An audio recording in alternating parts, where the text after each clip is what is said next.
Well, hello everyone, and welcome back to Water Moon Cards. My name is Luna, and it's time to check in on our next suit in the Drop 'em 78 Tarot Challenge with Paul Hewson's Dame Fortune's Wheel Tarot. This is interesting to me because, this is kind of where the rubber meets the road. You get one suit. We started off with the coins. Everything was like hunky-dunky because we had nothing to compare it to. And now we get into our next suit, and things start to get a little more complicated. At least for me, and the way that I like to study tarot and think about tarot as having some kind of internal structure that might make some kind of sense. But I would say, I will warn you up front that I'm kind of feeling like this dude right here after this second round, because I'm not finding that consistency that I was really hoping to find. So this video is probably going to be a lot of me whinging about that. If you're not in the mood for complaining, maybe, I don't know, pick something else to watch. So part of the struggles that I had when I was originally trying to learn tarot as a teenager was that the little white book that I had with my deck, it was an RWS, and it just had lists of keywords. It didn't have any kind of like explanatory text or, real information about the structure of tarot or anything like that. And so just trying to memorize a bunch of keywords and not seeing any pattern in those keywords completely tripped me up, and I found it very frustrating, and I quickly lost interest in that. And that's almost happened to me the second time around until I found, lengthier explanations and more concrete examples. And so when we go back to these kinds of traditions, like Hewson has based his deck on the Atea, which is just cartomantic keywords, it all sort of starts to fall apart, is what I'm realizing. And here's some of the worst offenders in this suit. So here we have the Five of Batons, and it refers to gold.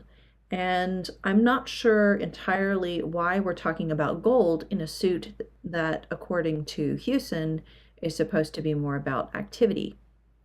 Now, we are in the diamonds suit, which is weirdly linked to my mind with this, but I understand that that's, clubs were supposed to be coins, and so you have to put diamonds with something else.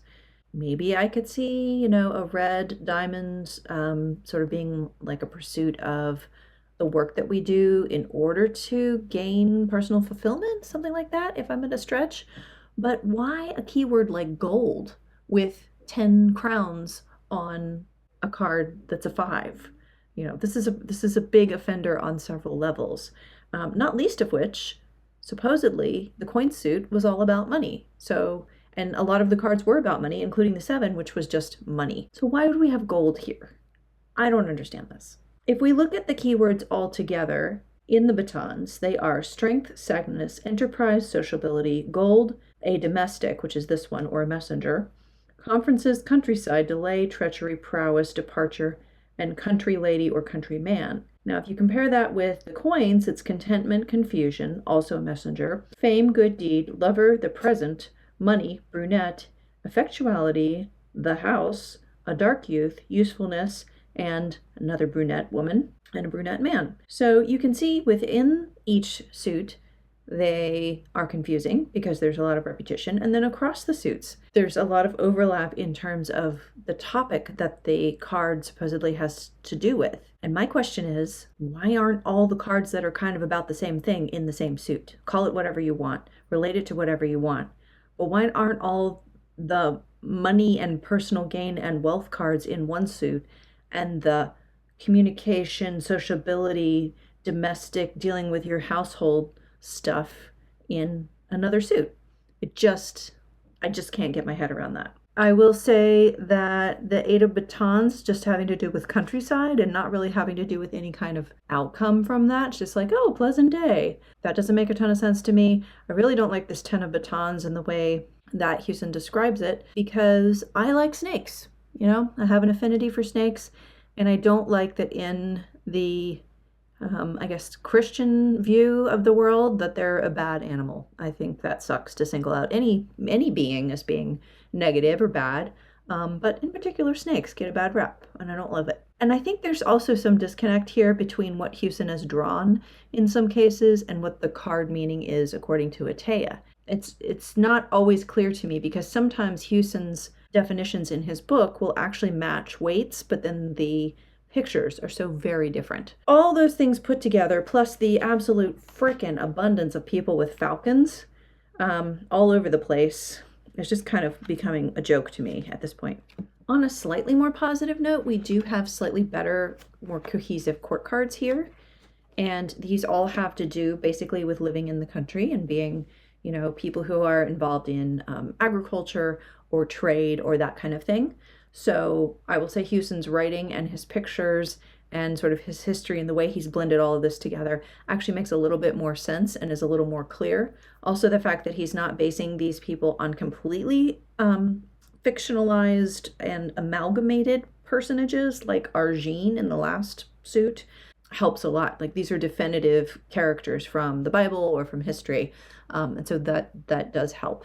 One thing I did want to point out about this court is that it reminded me of the court cards of another deck that I absolutely adore, and this is the Vachetta Tarot. This copy is colorized by Il Meneghello, and I just thought the synergy here was pretty cool. So here we have the pages or knaves, and you can see we have a Roman page on the left here, but we've got this Fante de Bastoni here, and he's dressed for an outing in the countryside, maybe to go hunting or something. He's got his little dog here, and so if this is all about living in the country and being country, you know, country folk, country gentlemen, or farming or agriculture, I think he fits in really well.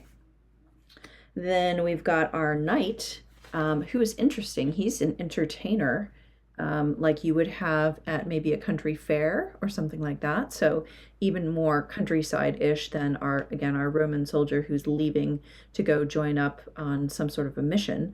This guy's out, you know, he's like dressed as a jester. So maybe he's going to do some tricks or some gymkhana, you know, kind of horse jumping or something like that. I think it's pretty cute. The king is not so interesting, but he does look a little bit less severe than this guy. And again, he's got his staff with him. He's dressed maybe to go sit in the stands and watch some of this kind of entertainment going on. And then our queen, which is one of my favorite cards of the deck and certainly one of my favorite queens of all time, is a shepherdess. And you may not know this unless you keep sheep, but this would be a shepherd's crook. Specifically, it's weird because it's almost like a blend of a neck crook and a foot crook. There are different kinds of crooks which are used to catch sheep by either their neck or by a foot. And so this is kind of more open at the top for the neck, but then the narrow opening makes it look like a foot crook. So not quite either one. I think Paul Houston maybe doesn't know quite how to draw this, but I just thought it was fun. When I saw her holding this, I immediately thought of this card and this queen out in the field barefoot with one of her sheep. So it's a sweet image. So I don't know, maybe by contrast, this deck is helping me appreciate another deck that I love even more. So sorry to be such a bummer. I'll admit I'm kind of struggling with this challenge and with this deck, and I'm going to keep going because, you know, I have committed to the 78 days for myself as a study, and I'm hoping that there's going to be a few more gems in there, like that 9 of coins just really broke up and opened the meaning for me. So here's hoping for that. I don't have high hopes for this as a deck overall necessarily, but maybe we'll learn a few bits and pieces to chew on in the cups.